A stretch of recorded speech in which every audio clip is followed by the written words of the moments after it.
안녕하십니까. 12월 5일 한국TV뉴스 오늘의 헤드라인입니다.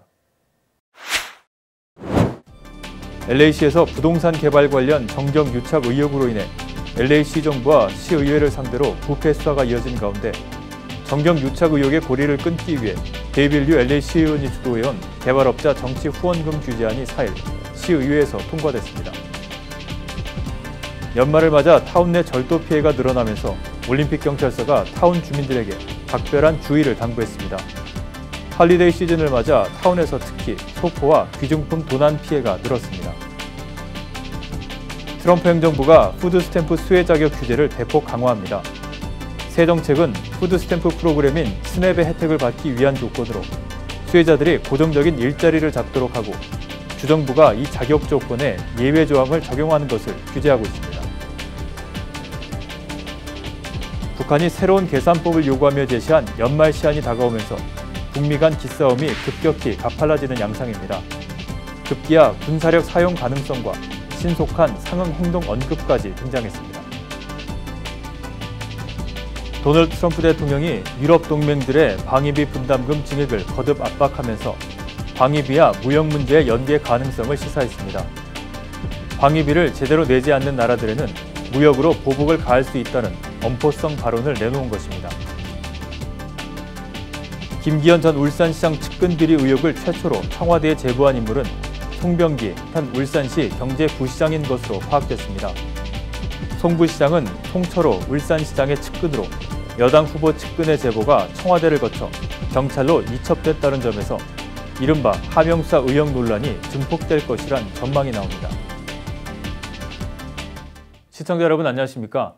한인사회 이슈를 신속하고 정확하게 전해드리는 한국TV 뉴스입니다. LA시에서 정경유착의 의혹의 고리를 끊기 위해 데이빌 류 시의원이 주도를 해온 부동산 개발업자 정치 후원금 규제안이 4일 시의회에서 통과됐습니다. 이 규제안은 부동산 개발업자들이 선거 후원금을 통해 정치인들에게 영향력을 행사한 것을 방지하기 위해 마련됐습니다. 정현호 기자가 보도합니다.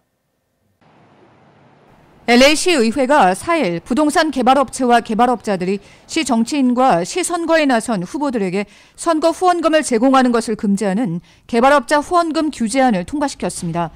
부동산 개발업체나 업자의 건축 프로젝트 승인, 조닝 변경, 건축 높이 제한 규정 초과 허용 안건들이 시정부에 계류돼 있는 동안에는 해당 개발업체 측이 시 정치인이나 시의원 선거와 시장 선거, 시검사장 선거에 나선 후보들에게 정치 후원금을 제공하는 것을 금지하는 것이 골자입니다.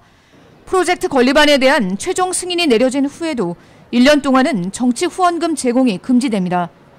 4일 통과된 규제안은 특정 이익단체나 개발업자, 사업체, 노동조합, 그리고 정당 등이 선거 후원금을 통해 시 정치인들에게 영향력을 행사하려는 것을 방지하기 위한 것으로 데이빌 류 시의원이 지난 선거 캠페인 당시 내세웠던 대표적인 공약 중에 하나입니다. 데이빌 류 시의원은 지난 4년 동안 개발업자 정치 후원금 규제안을 추진해 왔으며 세 차례에 걸쳐 관련 조례안을 시의회에 발의한 바 있습니다. 지난해 정경유착 의혹이 불거진 호세 후이자 LA시 의원의 집과 사무실을 연방수사국이 전격 수색해 LA시 의원들의 정경유착이 도마에 오르면서 다른 시의원들도 개발업자 후원금 규제안에 대거 찬성 입장으로 돌아서면서 류 시의원의 개혁안이 빛을 보게 된 것입니다.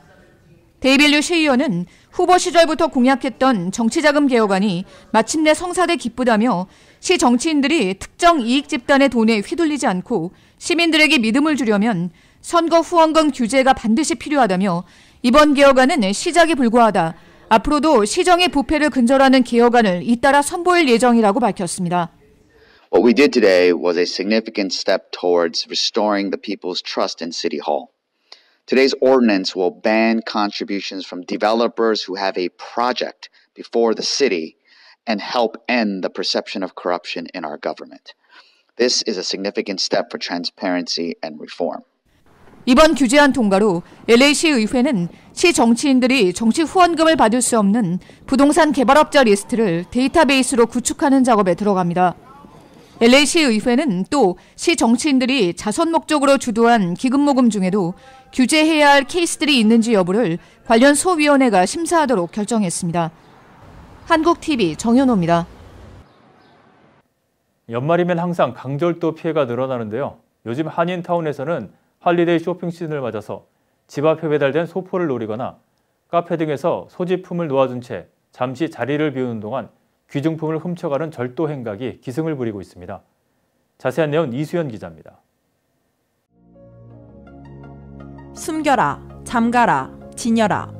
올림픽 경찰서와 LAPD는 4일 할러데이 시즌을 맞아 기승을 부리는 소포도난 범죄에 대해 한인들에게 주의를 권고하고 나섰습니다.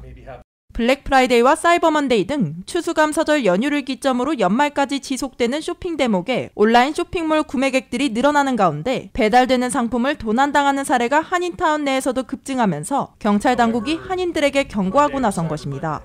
소포 도난을 방지하기 위해선 수신자의 서명을 필요로 하는 배달 방법을 이용하거나 일터나 우체국 혹은 잠금 장치가 설치된 소포 픽업 장소로 배달 장소를 지정하는 것이 바람직하다고 전했습니다.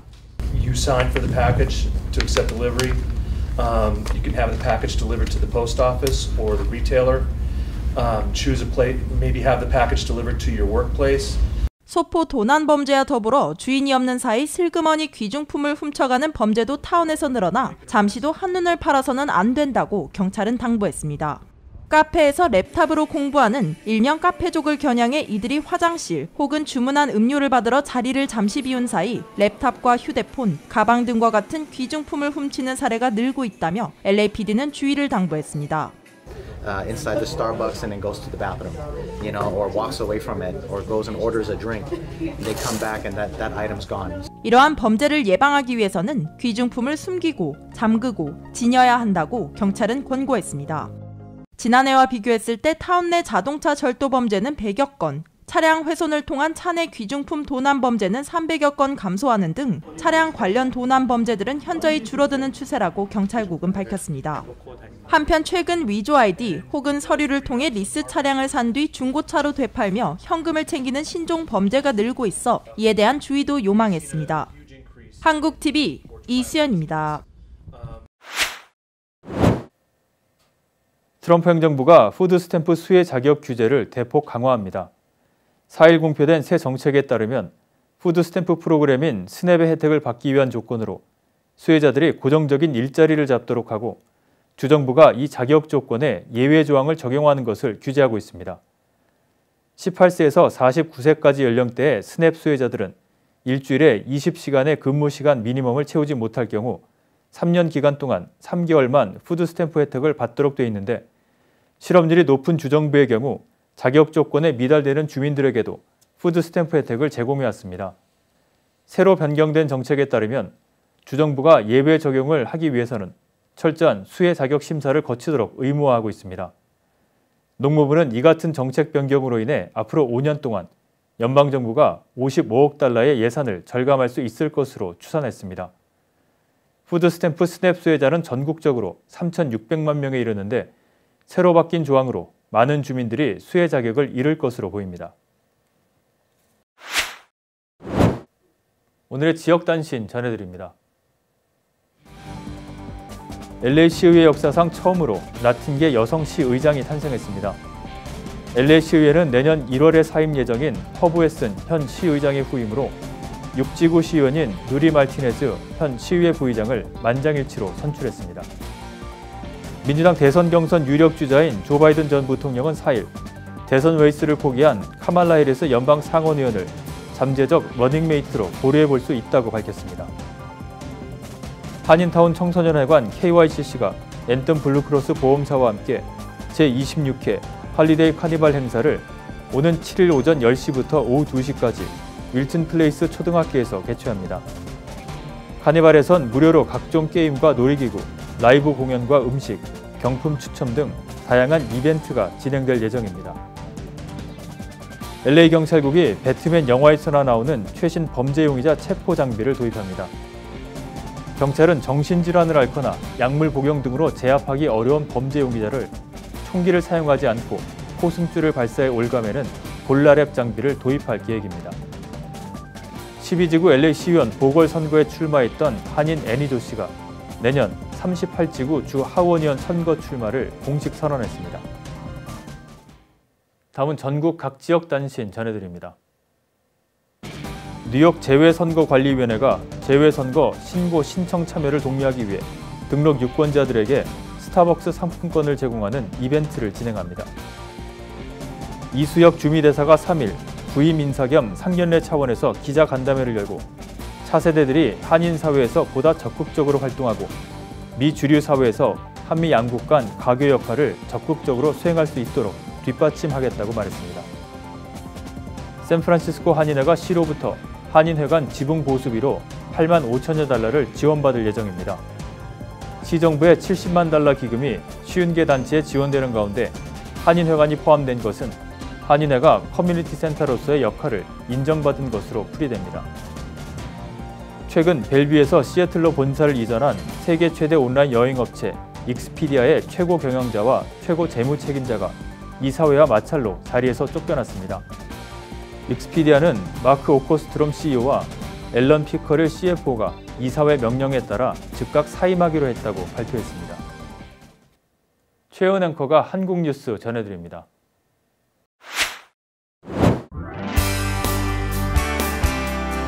한국내 이슈들 만나보도록 하겠습니다. 먼저 첫 번째 뉴스입니다. 북한이 새로운 개선법을 요구하며 제시한 연말 시한이 다가오면서 북미 간 기싸움이 급격히 가팔라지는 양상입니다. 급기야 군사력 사용 가능성과 신속한 상응 행동 언급까지 등장했습니다. 실제 행동을 염두에 뒀기보다는 주도권 대결에서 밀리지 않겠다는 차원으로 보이는데 당분간 높은 수준의 대치 상황을 이어갈 가능성이 크다는 관측입니다. 박정천 북한 인민군 총참모장은 4일 만약 미국이 우리를 상대로 그 어떤 무력을 사용한다면 우리 역시 임의의 수준에서 신속한 상응 행동을 가할 것이라는 점을 명백히 밝힌다는 담화를 냈습니다. 그는 전날 있었던 트럼프 대통령의 대북 군사력 사용 가능성 언급을 지목하면서 우리 무력의 최고 사령관도 이 소식을 매우 불쾌하게 접했다고 전했습니다. 미국의 연말 시한을 못 박으면서 입장 변화를 요구해온 북한은 최근 들어 대미 압박용 담화를 연달아 발표했지만 2018년 북미 대화가 물꼬를 튼 이후 군 차원에서 대미 경고성 담화가 나온 건 처음입니다. 특히 한국의 합창 의장에 해당하는 총참모장 명의로 담화를 내면서 김 위원장이 매우 불쾌했다고 명시한 대목이 눈에 띕니다. 이렇게 트럼프 대통령이 대북 군사력 사용 가능성을 언급한 다음 날 북한이 곧바로 신속한 상응 행동으로 받아치면서 당분간 북미가 말폭탄을 이어가며 팽팽한 대치 상태를 이어갈 것이라는 전망이 나옵니다. 그러나 북한도 미국도 아직은 협상 궤도에서 이탈하지 않는 것이 유리하다는 판단하에 주도권 싸움 와중에도 판을 아예 없는 언행은 자제할 것으로 예상됩니다. 트럼프 대통령은 사실상 탄핵 정국 대응에 정치력을 집중하고 있고 김 위원장 역시 내년 국가 경제발전 5개년 전략 목표 종료를 앞두고 있어 성과가 절실하기 때문입니다. 도널드 트럼프 대통령이 4일 유럽 동맹들의 방위비 분담금 증액을 거듭 압박하면서 방위비와 무역 문제 연계 가능성을 시사했습니다. 트럼프 대통령의 이날 언급은 방위비를 국내 총생산 GDP의 2% 기준에 맞춘 국가들과의 업무 오찬에서 이뤄진 것입니다. 백악관은 이날 자리의 명칭을 아예 2% 납부 국가들과의 업무 오찬이라고 명명했습니다. 클라우스 요하니스 루마니아 대통령은 트럼프 대통령에게 초청해준 데 대해 감사의 뜻을 표하며 우리는 가장 부유한 나라들은 아니지만 나토의 단결을 믿는다. 그리고 나토가 우리 모두에게 매우 중요하다고 믿는다며 따라서 이러한 방위비 분담은 매우 중요하다. 나는 우리의 동료 국가들이 우리의 선례를 따를 것이라고 생각한다고 말했습니다. 그러자 트럼프 대통령은 2%를 채우지 못한 국가들을 겨냥해 실제로 그들은 그럴 것이라면서도 그들이 그러지 않는다면 우리는 무역으로 그들을 걸 것이라고 말했습니다. 그러면서 이쪽이든 저쪽이든 어느 쪽이든 그들은 돈을 내게 되는 것이라고 덧붙였습니다. 방위비 분담금을 제대로 내지 않은 국가들의 경우 관세 등을 통해 그만큼의 액수를 받아낼 수 있다는 취지로 해석됩니다. 트럼프 대통령의 이날 언급은 한국과의 방위비 협상에 던질 시사점과 맞물려 주목받고 있습니다.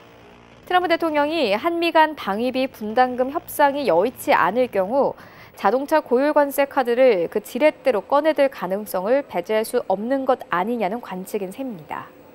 트럼프 대통령이 가용 가능한 카드들을 전방위로 휘두르며 한국을 압박할 수 있는 것 아니냐는 시각도 일각에서 고개를 들고 있습니다.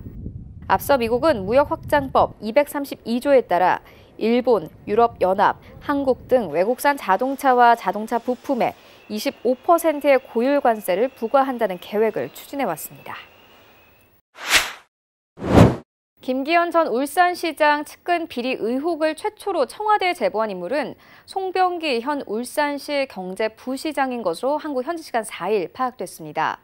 송 부시장은 지난 지방선거에서 김 전 시장을 누르고 당선된 더불어민주당 소속 송철호 울산시장의 측근으로 분류됩니다. 앞서 청와대는 이날 브리핑에서 김 전 시장의 측근 비리 의혹을 촉발시킨 첩보가 어떻게 접수됐는지 경위를 설명하며 민정수석실의 하명수사 선거 개입 의혹을 부인했습니다.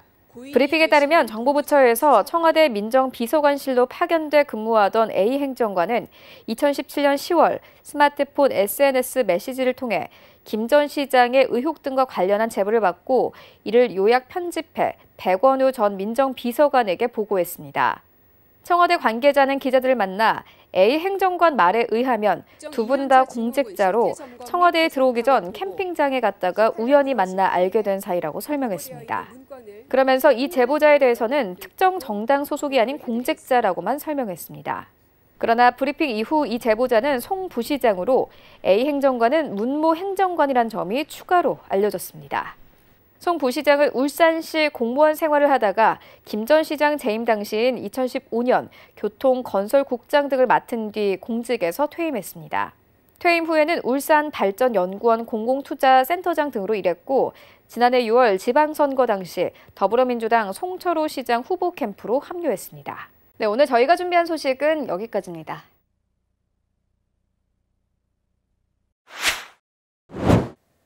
오늘의 증권과 날씨 그리고 항공기 출도착 정보 알려드립니다.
지금까지 한국TV 뉴스 전해드렸습니다. 한인사회 곳곳의 뉴스를 신속하고 정확하게 전달할 수 있도록 최선을 다하겠습니다. 시청자 여러분, 감사합니다.